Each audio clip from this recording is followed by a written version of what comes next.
AI-Powered RevOps, where the learning never stops. Hosted by Sandy Robinson, she's leveling up your ops. From data to deals, she reveals how AI really pops. Real talk, real playbooks, no fluff, just jaw drop. So plug in, turn it up, let the insights flow. You're tuned to AI-Powered RevOps, now let's start the show. Hey everyone, today on AI-Powered RevOps, I'm joined by Teri Long. Teri is a VP of Global GTM and Partner Enablement at GoTo, and she brings deep experience across revenue enablement, strategic advising, writing, and speaking in the space. She's also been recognized with Selling Power's Enablement Excellence Award. If adoption, execution, and real revenue impact matter to you, you'll want to hear this conversation. Hey, Teri, thank you so much for joining today. I'm so excited about this conversation. Thanks, Sandy. I'm really excited to be here. Well, tell me a little bit about your background and what you're doing over there at GoTo. Absolutely. So background, started out as a seller. I think you and I have that in common. Worked up through the ranks there and found myself in enablement for the last 20 years.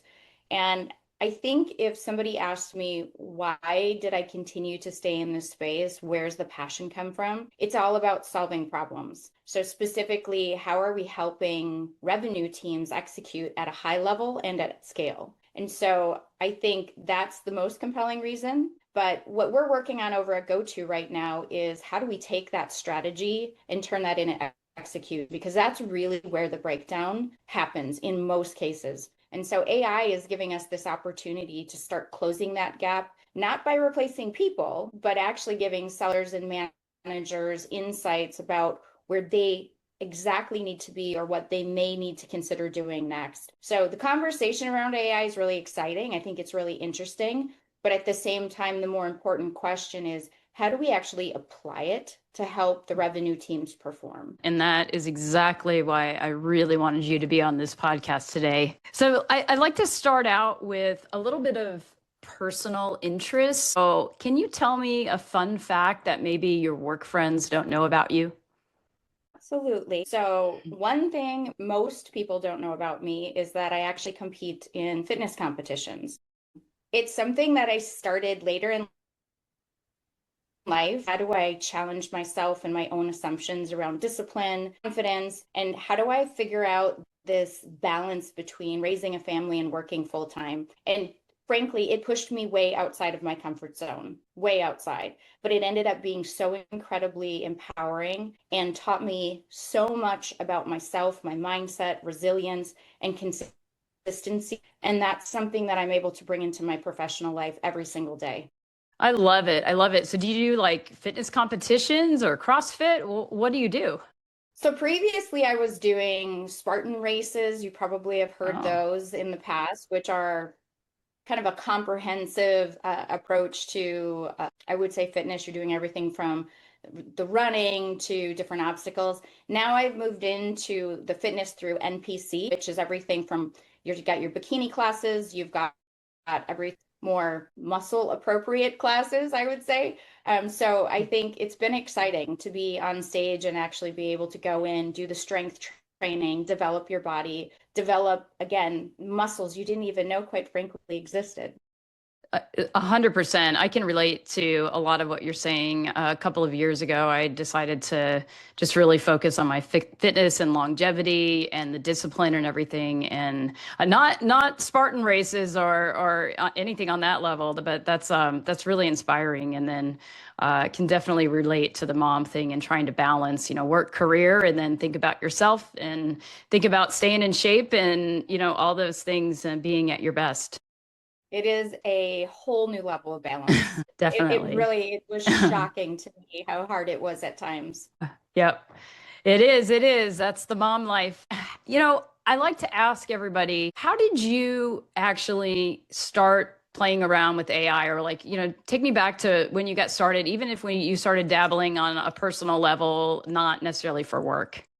Yeah, so personally, it was really the catalyst of, I was at a Forrester event. This was a couple years ago, and every headline was AI, AI, AI. And I thought, what does this mean? What does it mean for me? So I got curious, and my real exposure was really Chat GPT. I think like everybody else, And it was trying to understand, how does it summarize information? How does it help me if I'm writing specific prompts? So really simple use cases for the most part. But what really started to get my attention was realizing it wasn't a novelty, and it was starting to provide scalability within enablement.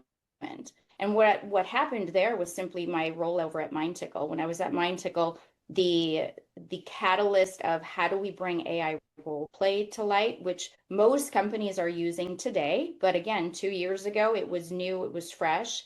And that was captivating to me. It was not only summarizing calls and providing you insights, but now we're giving you a tool to practice in a safe space in a realistic opportunity or a realistic fashion. So my focus really shifted from, wow, this is interesting, to how are we going to apply this in different ways where sellers are performing better and managers are becoming more effective.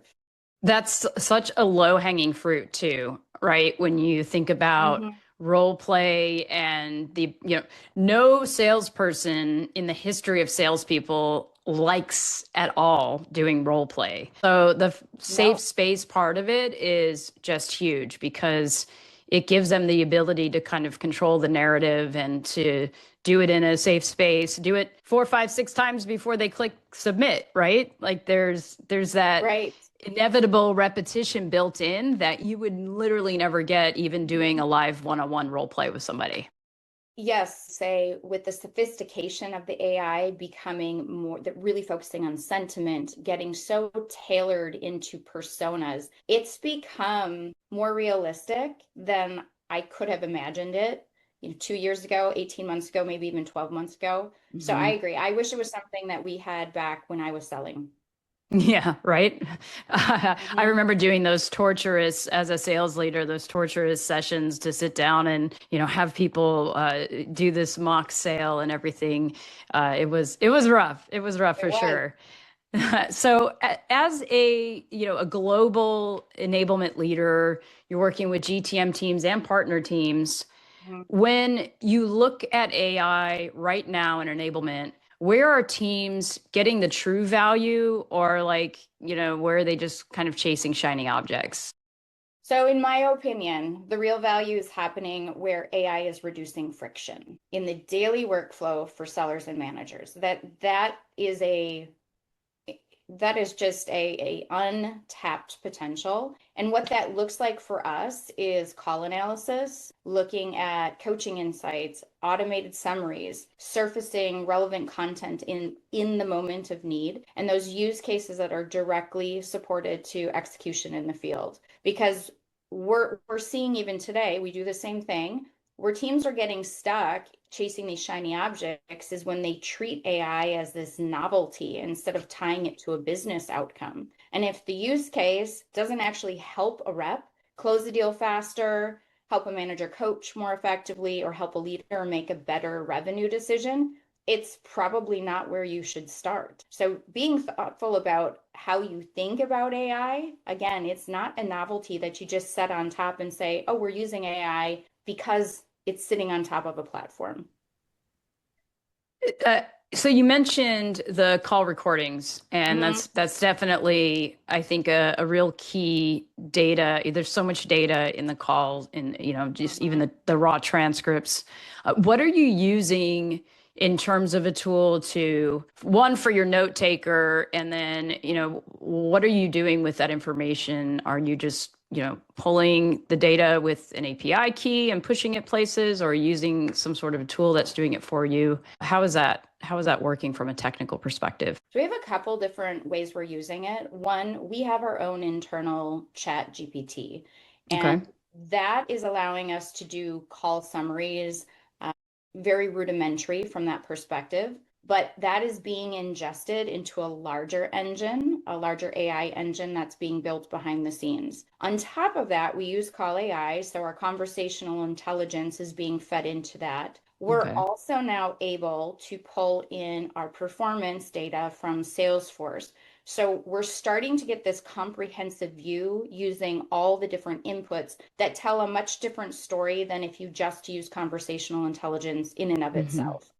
different ways that we're using it. One, beyond, I would say, the notary, give me a call summary, help me create the email response, is getting into buyer personas, using it to understand from call summaries, what does this persona typically respond to? What don't they respond to? Understanding or anticipating from interactions, and it may be interactions with that particular customer, that particular vertical, maybe it's a use case. Where do we win and where do we lose? And being able to surface insights in the moment so people become more prepared going into that call, to anticipate what those objections might be or what might be getting holding them up. And so we're moving into a model where we want to be able to surface a very robust sales play that is forward looking, that does anticipate all of those different moves. The other place for managers is to help them pinpoint very specifically. You have the will and you have the skill. So you have the DNA, which they need to show up with, but you have the skill. How do I know as a manager what skill I need to develop and how to get my seller to the next level? And using it to really dissect to a level of very specific and intentional coaching is key. So those are other places we're starting to develop and creating that scalable, tailored, repeatable model that we can really start seeing performance improvement.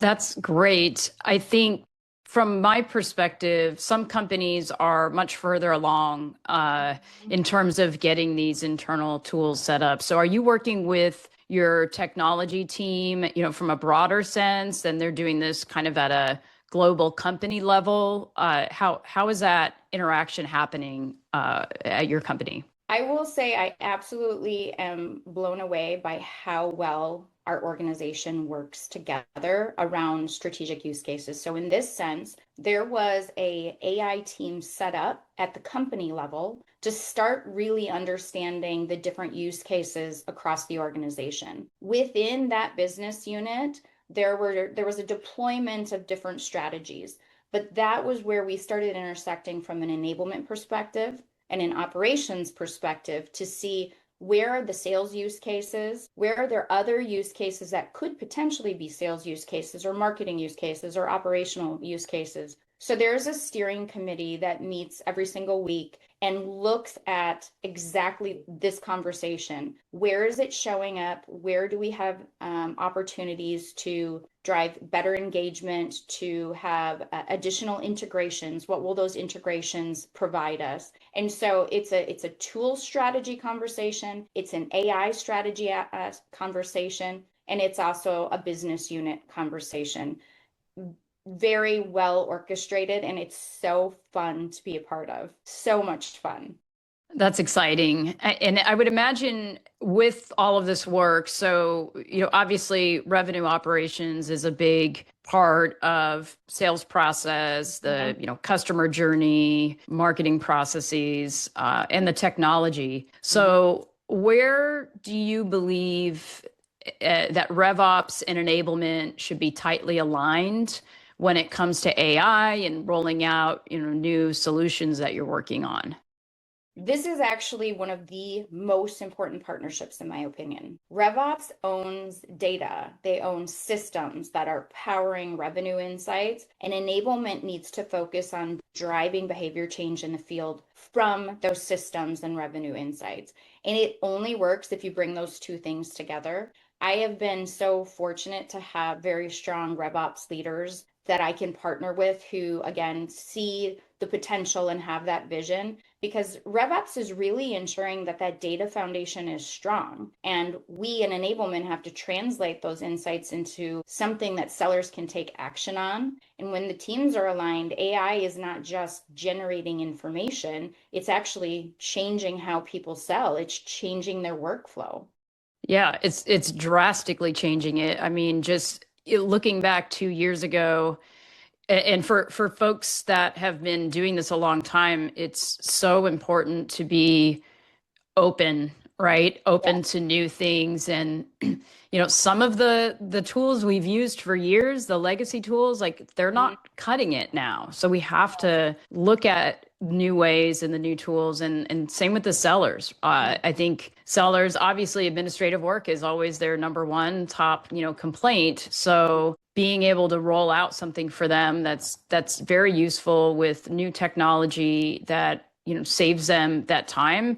But, from their perspective, they like that. But at the end of the day, if you're helping them decrease their, sales cycle time, increase their win rates, all those things that you talked about, I think, it's just a huge win if we're looking at it from that perspective. Absolutely. And I think I'll be transparent. It creates a lot of vulnerability. Mhm. AI can be a very scary place to jump into, and I don't think there's anybody, at least within my professional world, that would disagree with me, because you don't want to show up without knowing how to take action. But the truth is, this is new. It still is somewhat new. It's a novelty in the sense that it's been around, but the application of it, that is new, and part of why we're having this conversation. And so it's a lot of testing and learning, test, learn, validate, and going back and being comfortable to take the risk, to fail.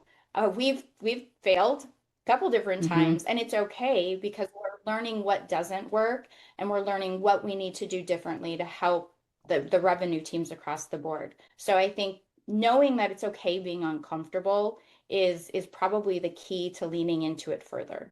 And if you're not trying things, then you're not going to evolve and progress. So I like how Right. you approach that. So you're testing it, you're taking the actions, you're analyzing. What did you specifically say? There were like three things that you just said about that. Test, learn, and validate. There you go. I love it. Test, learn, and validate, and get those subject matter experts, get those early adopters, the salespeople who are willing to try the stuff with you, right? That always helps. Yes, getting those champions. And in our experience now over the last 6 months, especially, that validation back with the field and the managers has been the key to the unlock, because we don't know what we don't know. There's a lot of assumptions that are made when you use AI for various use cases. But and understanding, one, is this information that you're seeing and that we're bringing to you, is it helpful? Is it accurate? Is it changing your workflow to actually become cumbersome? Is it taking you out of the tools you should be in and creating an inconsistent workflow or a duplicative workflow? And so those are just really simple conversations. And I know that the sellers appreciate that conversation, because it isn't, oh, great, enablement, operations, whomever, they're just throwing more collaboration of, we want to help you reduce the friction and accelerate your output. So tell us, does this make sense? And if it doesn't, then we pull it away and we say, great, we'll go back to the drawing board. Yeah, I think getting that feedback is really critical, and you can't just set it and forget it.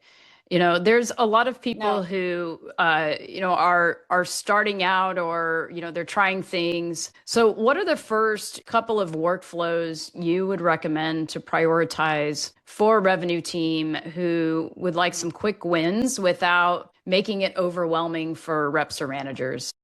The first would be what we talked about before, which is call intelligence and coaching insights. It's a great place to start. It's not overly complicated. You can make it as complex as you want, but you can help managers quickly identify coaching moments and skill gaps. You can help sellers identify skill gaps, which then provide the enablement teams a more agile, adaptive approach to how you go about programming. I would say second would be meeting preparation and follow-up, helping sellers really synthesize information about accounts and tailored communications, what the persona may be thinking, what's happening in that account, where you can get your fingers on information that would take you in the past maybe 2-3 hours of call prep, now in a matter of 30 seconds. That's step one. Now, how do I use that information in this use case with this persona in this business environment? And again, validate. Don't just assume that what's been curated is actually going to work. Go in and validate it. But I think that's another really easy, quick lift. I would say the third, to me, if you have access to interactive role play, that AI role play, I cannot stress the value of that enough. We have not had any issues rolling that out in the last couple of organizations I've been at. It has been so incredibly well received. Going back to your point, it is a very safe environment. And the more that that continues to evolve from a quality perspective, the more tailored and realistic that interaction becomes, preparing them, building their confidence, getting them ready to really, go into that first call that they're making at 8 a.m., 7 a.m., or maybe it's the end of the day, but it's really fueling them to get excited about picking up the phone.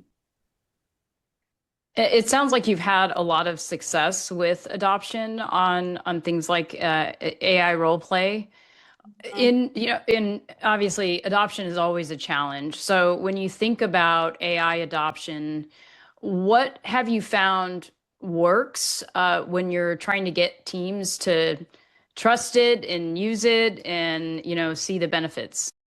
Start small. First thing Okay. you do is start small, work with an individual seller, a couple sellers, find a couple people who typically champion and lean into new things that would help drive change management. So find a couple of your naysayers who are reluctant, because when you put those 2, 3, 4 people together, you get a pretty accurate view of what the rest of the organization is going to think and feel when they start adopting it. And so if you can get your naysayers to turn the tide and say, you know what, this actually is helping me, you've now doubled your champions in the organization. It also helps you prevent rolling something out and inadvertently, failing. It doesn't, again, it's fine if you move forward, but if you can start small, you can make those quick adaptations you need to get this group on board to help tell the story. We really emphasize having SMEs come in and tell the story. We can set the tone for why we're doing this, what it means for the organization,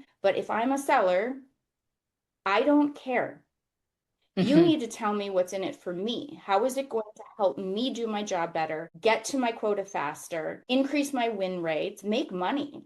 That is what they want to know. So making sure that focus is there and they can hear from their peers about that. And I think the second thing is celebrate the wins early. As you start rolling these things out, it doesn't have to be, oh my gosh, we used this and we closed $1 million deal or a 500K deal in 90 days. It can be the smallest thing. It can be you got on a call on an objection that traditionally you are not very well equipped at doing. And you can attribute it back to, I was practicing, I learned how to do it, I felt much more comfortable. Whatever those are, maybe it's getting to the C-suite and having more confidence in your delivery and then being able to hear that in the recording. So finding the small wins that help you, all those singles, all those at bats are your at bat. If you can hit all of those singles, that's where you're going to win in the end. How are you spreading the word for those wins? Or do you have like a Slack channel set up for enablement or AI or any other, like we use Teams, and we're setting up a win channel for these type of things. So are you doing anything like that? We don't have a specific AI win Slack channel. That's not a bad idea. I actually really like that. I have an AI for everyone Slack channel, Okay. which is a culmination of things that we're using AI for across the business that could be successful. We have our win wire, which that's promoting the sales, anything that's being closed. But I would say the AI for everyone is probably the closest that you're talking about. Now, we also have an AI beta for sales. That's another Slack channel. So things that Okay. are being tested, we use that forum, a smaller group, to talk about it, to share, immediate feedback as they're going through the motion. That's a great idea. I think it's a really great takeaway. You have those folks who are getting their input, and then going back to what you said about the subject matter expert, it is, anytime you can get a seller to validate and then tell other sellers that it's great, it just makes it so much easier, especially if you're picking the right seller who's successful. So those are really great things. So I know you work with partners. So, there's teams that are supporting, direct sellers, partner sellers. How are do you look at that differently, or are you just, specializing the use cases? How are you approaching that in terms of, traditional enablement? So this is a new muscle for us. Partner ecosystems definitely add an extra layer of complexity because you're often enabling people who don't work inside your organization or have access to the same functionality, enablement tools. But what we do know is it's going to help us scale the support in the broader network, things like the personalized learning, guiding seller insights, different resources. It shows up in the customer service side. So we have the agentic AI showing up and seeing a lot of success with that. We are starting to test out different use cases from an enablement perspective, the curation of tailored video microlearnings that partners can access that I don't want to say they're throwaway, but in some sense, there's a lot of information that comes at us, whether that's product release updates, but it's something that changes so often that we kind of joke it's like throwaway enablement. Well, we need a quick way of getting that information in a compelling fashion out to those partners. So we're testing out where and how we can use AI to curate those micro learnings, do it in a meaningful way, and make it so it's just plug and play, pull it out when we need the new one. So far in this early testing, it's been received very well. I think the next level that's going to do the most unlock or provide us the most unlock is using AI to help us understand in the partner network the where, the when, and the why. Where do we see the most opportunity within this partner group? When does that occur? Is it occurring when we have strong engagement with our seller, when we don't, when the seller comes in towards the end of the sales cycle, for example? And then why? What are the whys behind that? We are working right now, I'm working with the ops team and in our AI team to figure out how we can program something like that to really get that micro insight so we can take better action on how we're working with partners and enabling them. Yeah, that's a great point because there becomes that overlap where sellers intersect with partners, and you have to really make sure that the data, I'm sure you're working closely with your RevOps team, they support partners as well. Yeah, they do. They do. Yeah. So that's great. And it sounds like, just like in every enablement role, collaboration is critical. So having that strategic mindset and those relationships with all the other folks that are involved to deploy AI effectively is really no different than, pre a couple of years ago, right? It's just such an important role. I always feel like I know and talk to everybody at the company at some point, on a regular basis because you're working across so many departments. Do you feel that way too? Oh, agree. It's one of those roles where it almost, if you think about it as a bike tire, I mean, we're the hub. We Hmm. have spokes going out to every single part of the business, and it's a great place to play. It's very fun. I think you would agree. It's fun. It's overwhelming at times because of the amount of input that you're getting, but you're able to almost be that conductor of the orchestra where you are helping to fine tune as the information is coming in or going out, and your perspective is much more, I would say, complete. There's an Hmm. opportunity for you to get more information, to have a more concrete opinion or point of view on something because of that. When you talk to other folks, sometimes they're thinking so much in their silo of business, and you're able to bring Mhm. that broader perspective on how everything connects together and then where they fit Right. into the bigger picture. Mhm.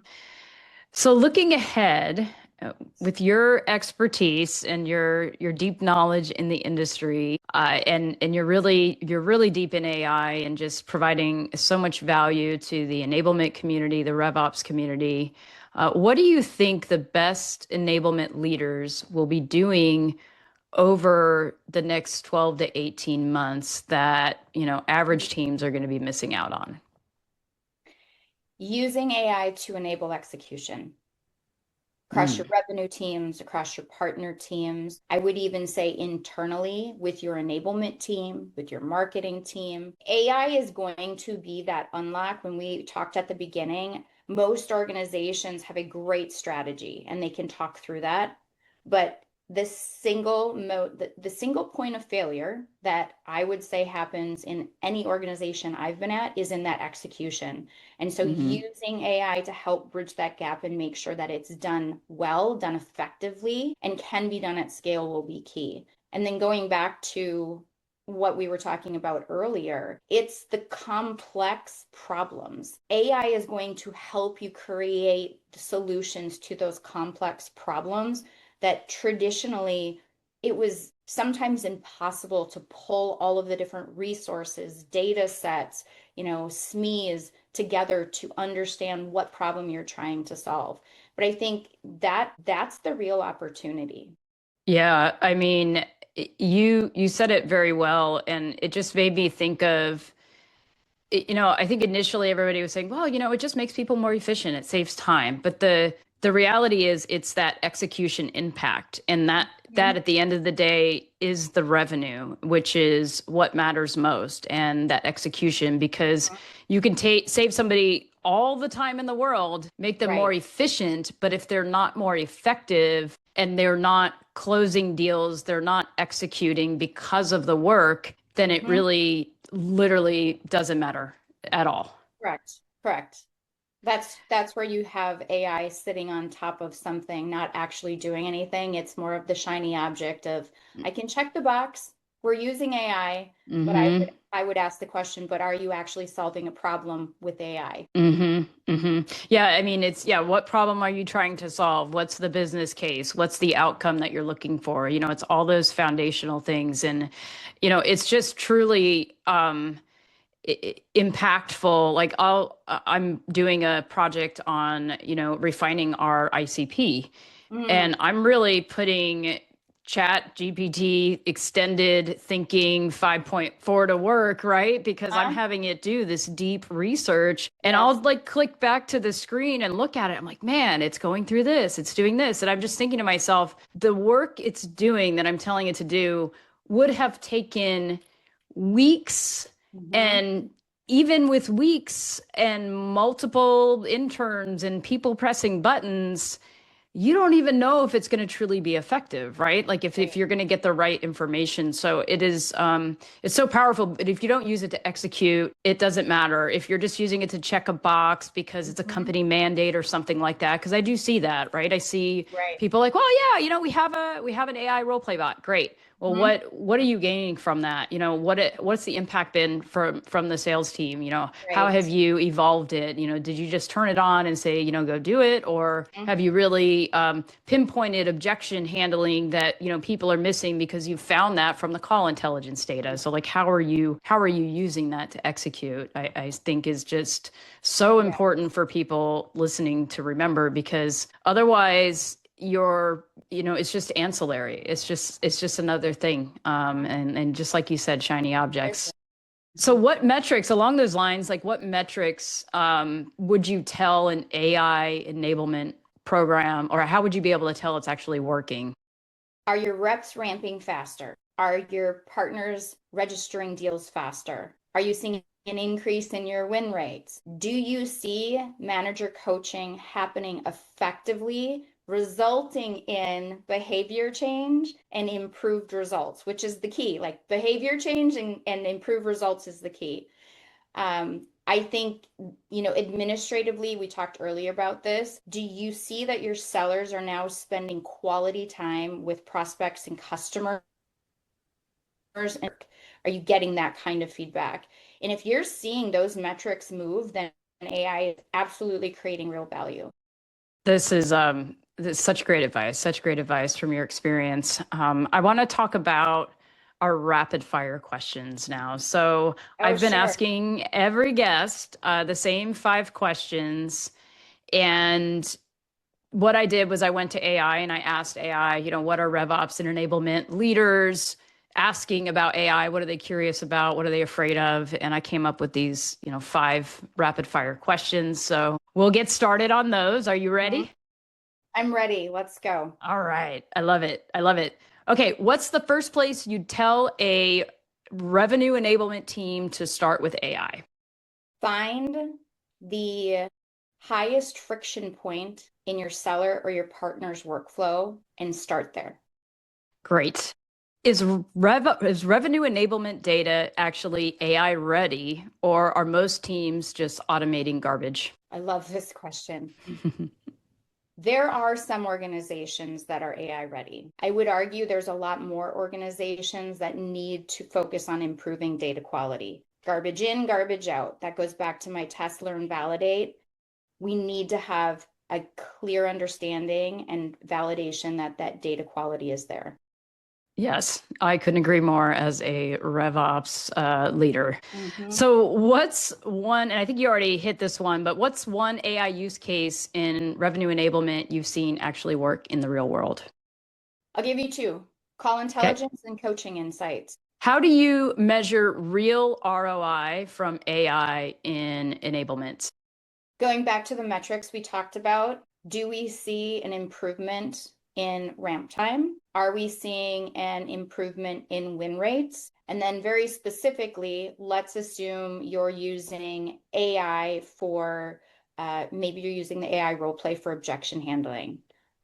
Are you improving your ability to overcome those objections, progress the deal forward, as a result, winning the deal? So getting very focused on, again, what is the exact problem? Generally speaking, though, I would say ramp and win rates, and then getting more tailored.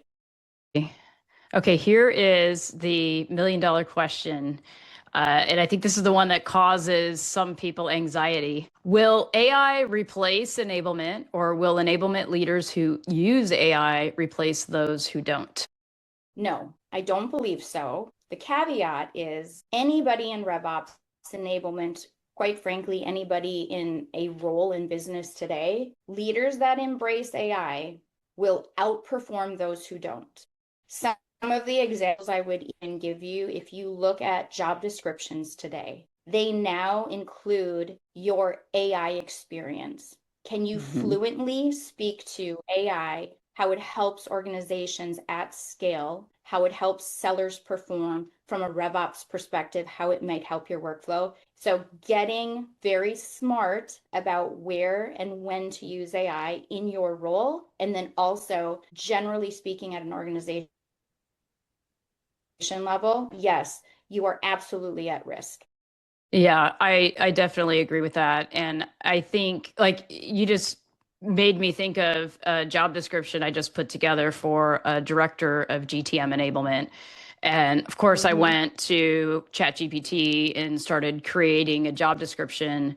And that's critical, is how this person is going to be able to leverage AI, and their how familiar they are and with the tools, and what have they done in their capacity and desire to actually do that and build it. So that is a core criteria of the role for sure. It is.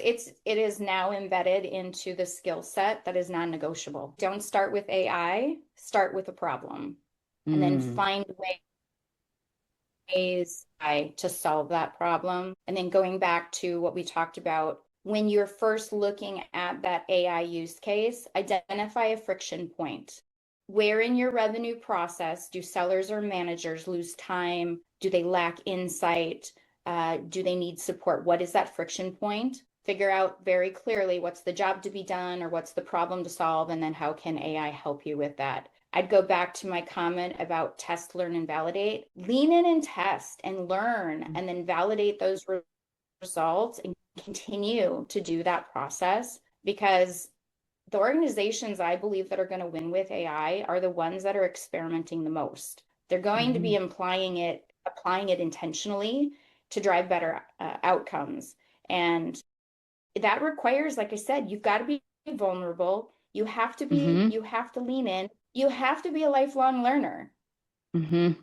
It's okay to feel uncomfortable because it is new, but taking the backseat approach of I'm concerned AI is going to take my job, so I'm not going to lean in, that Mm. won't work for me personally. I would not recommend that. I would recommend leaning in very aggressively and Mhm. try at your best to become proficient in it and an expert in your field. How can you continue to apply it in your field of expertise in ways that you're seeing, you got to be brave. Just go do it.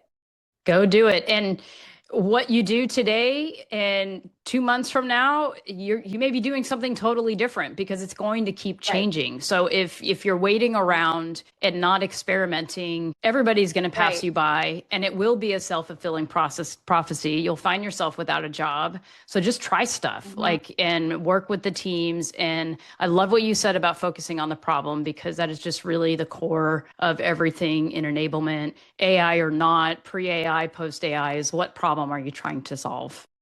Absolutely.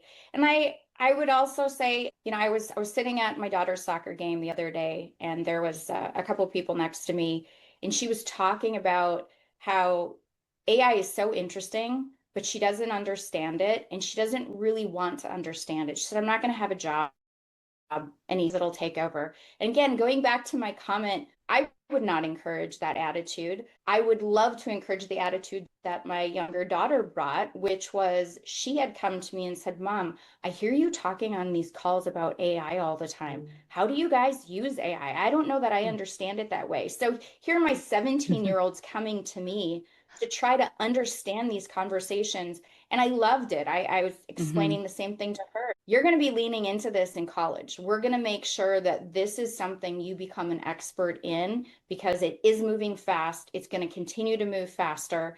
And while you may not always be ahead of it, you can always continue to be curious by leaning into it. And Hmm. instead of having that, "Oh, isn't it interesting?" constantly asking the question, "How am I going to use it to solve a problem to help my teams perform better?" Hmm. Big words of wisdom there. Well, thank you so much, Terry, for this conversation. I really enjoyed talking to you. I just think you're great. I just enjoy you in general, your content. I know you're out there on LinkedIn, so we'll make sure we put your LinkedIn in there and any other tips and things like that in the show notes. But thank you so much for coming today.